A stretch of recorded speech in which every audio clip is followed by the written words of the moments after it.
So what would you say is the biggest challenge you're facing right now? Probably just doubting myself because I have so little time comparatively because I only have a month till my LSAT. Um, so just doubting that I'll be able to get a good enough score. I understand. What other obligations do you have between now and then? Really nothing. I don't have a job or anything right now, so I'm just focusing on the LSAT solely. Okay, cool. So you really have enough time to make anything happen, but it seems like just the time of, let's say, 5, 6 hours a day over the next month or so, maybe even a little bit less than a month at this point, you're feeling like it's not enough. So what do you feel that you need right now in order to unlock the insights? Or what's holding you back in terms of certain struggles areas that you're facing? Yeah, I don't know. I'm feeling good when I start going through your program and everything. I've gone through some logic games, feeling good in certain areas, and then a different kind of one that I haven't done will pop up, and I'm just like, I don't know what I'm doing here. So I think I just need to try to round out my skill a little bit better with the different questions. Yeah. How long have you been studying for? Probably 4 or 5 days now. So you started LSAT prep 4 or 5 days ago overall? Yes. Okay, so then let me ask, why November? For scholarship opportunities. I didn't really realize at the beginning of the year, took a year off to focus and try to figure out what I wanted to do. I didn't realize that a lot of the scholarships and deadlines for that is December. What kinds of scholarships are these?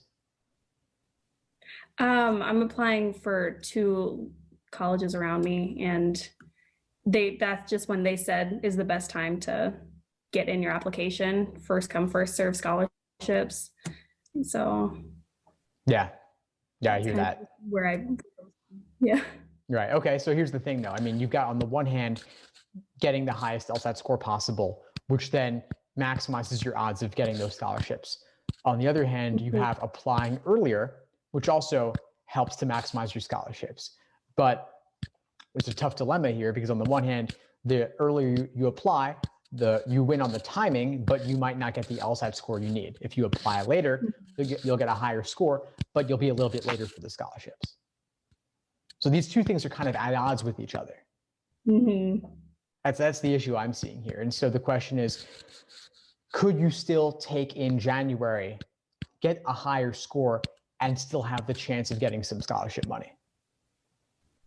Because you initially said deadlines for scholarships earlier, but then I heard you change the wording and say you had the best odds applying earlier. So is this a hard deadline, or are we just talking about the general admissions process whereby applying earlier is typically better, but in my view at least, applying later with a higher score makes a difference? I think it depends between the schools. There were a few deadlines that you had to get in before January 1st or something like that around that time, but then other ones had more of an open end. Yeah. I mean, it's tough to do all of the LSAT prep in a month or so. I mean, you said 4 to 5 days ago, we're speaking now, what's today's date? It's the 12th. So that means you're giving yourself exactly 1 month from, let's say, October 8th to November 8th-ish, whenever you take your exact flex test. I don't recommend trying to do the entire LSAT in a month. It's too complicated. It just is. I recommend a minimum of 2 to 3 months and ideally 5 to 6 months to reach your fullest potential. But to do it all in a month would be really doing yourself a disservice. And yes, you might not be able to get certain scholarships because if you go for January, you pass the deadline. But for plenty of other schools where they don't have a deadline, yes, all else being equal, earlier would have been better.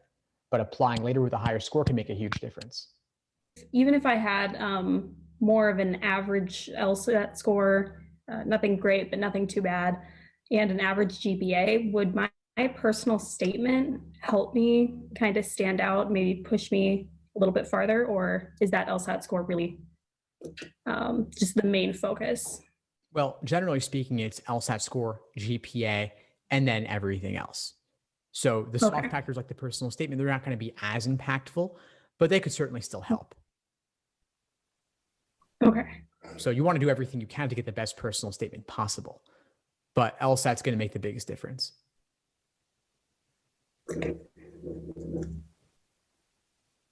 Right. And then because I'm only doing it in a month, maybe changing that later.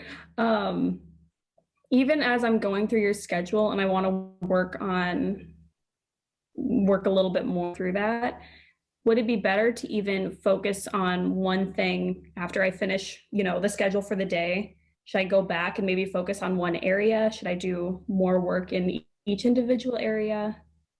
Does that make sense?